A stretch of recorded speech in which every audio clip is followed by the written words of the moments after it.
Hello students, today's point of discussion is allyl alcohol.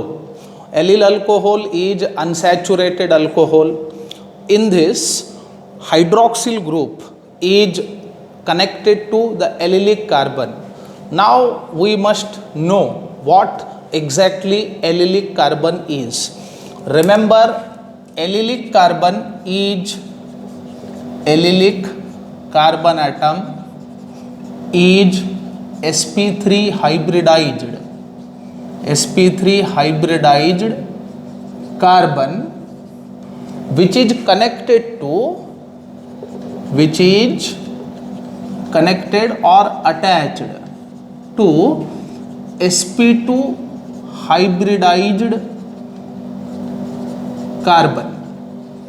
For example, consider this case. Suppose these two carbon atoms are connected by means of double bond and these two carbon atoms are sp2 hybridized. Now to this sp2 hybridized carbon, this another carbon which happens to be sp3 hybridized carbon, now this is known as allylic carbon. So this is allylic carbon which itself is sp3 hybridized and it is directly attached to the another sp2 hybridized carbon atom. And if to such allylic carbon hydroxyl group is attached, then the alcohols are said to be allylic alcohol. Remember, depending upon the nature of allylic carbon, allylic alcohols can also be categorized as primary, secondary and tertiary allylic alcohols. Now, right now, we are quite interested in the primary allylic alcohol. So, we are going to discuss the primary allylic alcohol right now. Now, let's see some methods of preparations. So, methods of preparation of allyl alcohol. So, very first method to be discussed is from allyl halides. Now remember, in allyl halides, halogen is attached to the allylic carbon. Now consider this case CH2 double bond CH, CH2Br. This is called as allyl bromide. Now when this allyl bromide is hydrolyzed, so upon hydrolysis nucleophilic substitution takes place and that lead to the formation of allyl alcohol with the departure of HBr. So this one is allyl alcohol. In this way allyl alcohol can be produced. Second one thing very important to be noted is when this bond get broken, then what happens exactly? Bromine being electronegative attracts this pair of electron and that lead to the formation of a carbonium ion. And remember, the carbonium ion, what we called allyl cation, is resonance stabilized. Thus, hydrolysis reactions of allylic halides prefer to undergo by following SN1 path as the cation so obtained is stabilized. Now, second method of preparation of allyl alcohol is by reaction of glycerol with oxalic acid.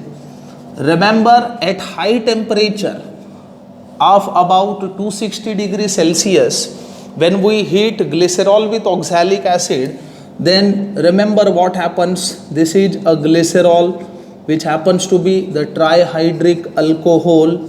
So when this glycerol is heated with oxalic acid, which is a dicarboxylic acid at about high temperature of 260 degrees Celsius, then thereby departure of water takes place in this manner and that lead to the formation of an ester, what we called. So hereby by departure of water we may receive this ester, what we call glyceryl dioxalate. So this is an ester, that is glyceryl dioxalate, and when this glyceryl dioxalate is heated strongly, then thereby evolution of CO2 takes place. So on account of which the net result, I mean the product so obtained, will be the allyl alcohol. In this way, allyl alcohol can be produced starting from glycerol also. Now, the physical properties, another point to be discussed right here is the physical properties of allyl alcohol. Now remember, allyl alcohol is colorless, it is colorless, pungent smelling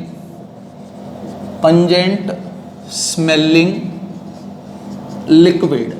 It is very important thing to be noted. And second one, which is a crucial, I mean the solubility. As far as solubility of allyl alcohol is concerned, it is found to be soluble in water, alcohol and ether as well. So it is soluble in water, alcohol and also in ethers. So its solubility is remarkable, remember.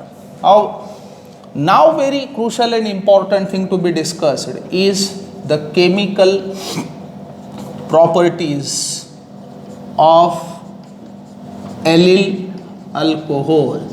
So remember, chemical properties are so important and crucial. Remember, most of the properties of allyl alcohol is shown are closely resembling to that of the normal aliphatic monohydric alcohols. Now let's see a few properties. So very first property to be discussed is hydrogenation reaction.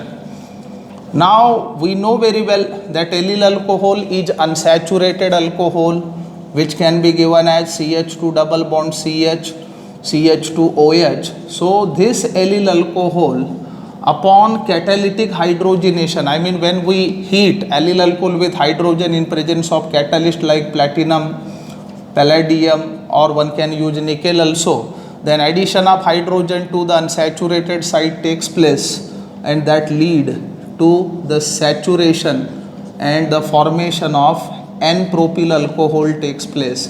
So this one is N-propyl alcohol, that is propan-1-OL, is obtained as a product. Now second property is reaction with bromine. So remember, bromine get added to the double bond when we treat this with what? Allyl alcohol. So remember, this one is allyl alcohol. So when we react bromine, that is Br2, with this, then simple addition of bromine to the double bond takes place, and that lead to the formation of an addition product that can be shown as, so this is 2,3-dibromopropan-1-OL. So this is the addition product so obtained. Now next very important thing is, I mean third, addition of HBr. So HBr get added in similar manner, but remember what happens when allyl alcohol is treated with HBr. Then remember, addition of HBr takes place on double bond in this manner, and that lead to the formation of a product that can be given as, so this is 3-bromo-1-propanol, that is propan-1-OL. So another minor product can also be expected right here. If bromine get added to this side, then OH and bromine there is slight repulsion due to which product is less stabilized. Thus 3-bromopropanol is expected as a major product right here. Now next important property to be discussed right here is the reaction with hypochlorous acid, that is with what? HOCl. So next thing is reaction with HOCl, that is hypochlorous acid. So allyl alcohol do react with HOCl and thereby addition takes place. So OH get added to this side and chlorine get added to this carbon, and that lead to the formation of an addition product that can be given as, so this is beta glycerol monochlorohydrine. So beta glycerol monochlorohydrine is obtained as a product when we treat allyl alcohol with hypochlorous acid. Now next one is reaction with alkaline potassium permanganate, that is KMnO4. Remember, alkaline KMnO4 is commonly called as Bayer's reagent, and reaction with Bayer's reagent, I mean reaction of unsaturated compounds with Bayer's reagent is very popular test for detection of unsaturated compounds, if any. I mean if compound contain any sort of unsaturation, then that can be detected under the name Bayer's test. So this is our allyl alcohol. Allyl alcohol do contain double bond in it. So when we treat this allyl alcohol with alkaline potassium permanganate, that is KMnO4, then hydroxylation, remember syn hydroxylation takes place, and that lead to the formation of a compound what we called glycerol.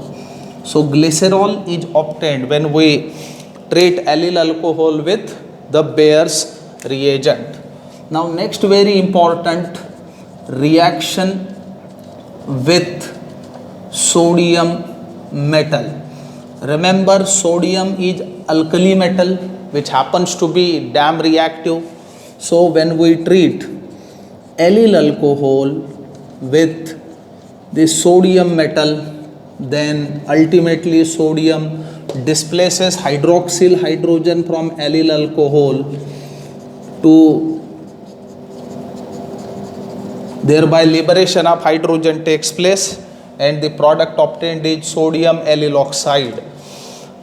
Now remember, not only sodium but also the metals, I mean reactive metals whose standard reduction potential values are low, are capable of doing this thing. Now next very important property is the reaction with acetic acid. Remember, allyl alcohol is alcohol, and when we do react alcohols with carboxylic acids, any carboxylic acid, then the resulting products are esters. So when we treat, so let's see reaction with acetic acid.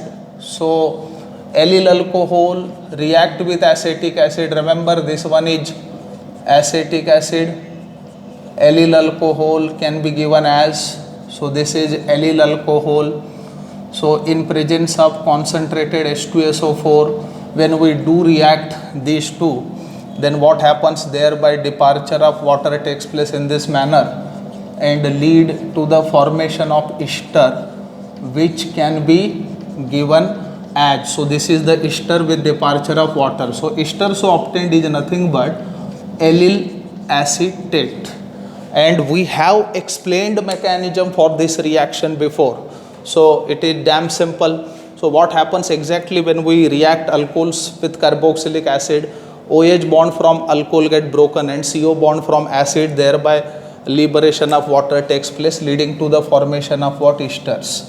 Now next property of allyl alcohol is reaction with HCl. Remember, allyl alcohol do react with concentrated HCl, and thereby departure of water takes place, and that lead to the formation of allyl chloride. Remember, this one is allyl chloride. So in simple words, allyl chloride is obtained as a product.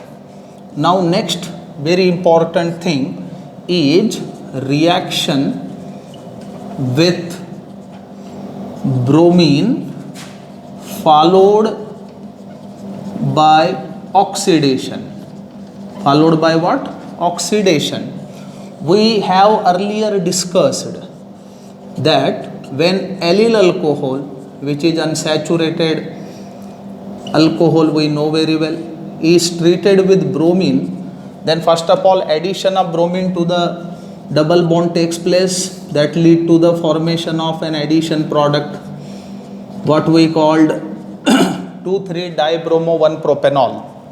Now this is to be oxidized further by using dilute HNO3. We know very well nitric acid is oxidizing acid.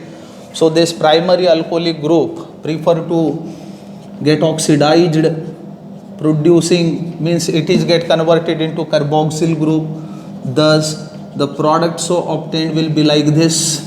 So this is 2,3-dibromopropanoic acid, and when this is heated strongly with zinc dust, then dehalogenation takes place, and that lead to the formation of this product, and this is called as acrylic acid. So one can produce acrylic acid, and zinc do remove halogen, and thereby formation of ZnBr2 as a byproduct takes place. In this way acrylic acid can be produced starting from allyl alcohol. Now last and very important thing to be discussed is uses of allyl alcohol. So remember, one of the crucial and important use of allyl alcohol is it is used as a raw material in preparation of glycerol. So in preparation of glycerol, it is largely used as a raw material. Secondly, allyl alcohol can be also used as a raw material in the preparation of acrolein also. So number of derivatives, I mean organic compounds, can be synthesized starting from allyl alcohol. Thank you very much.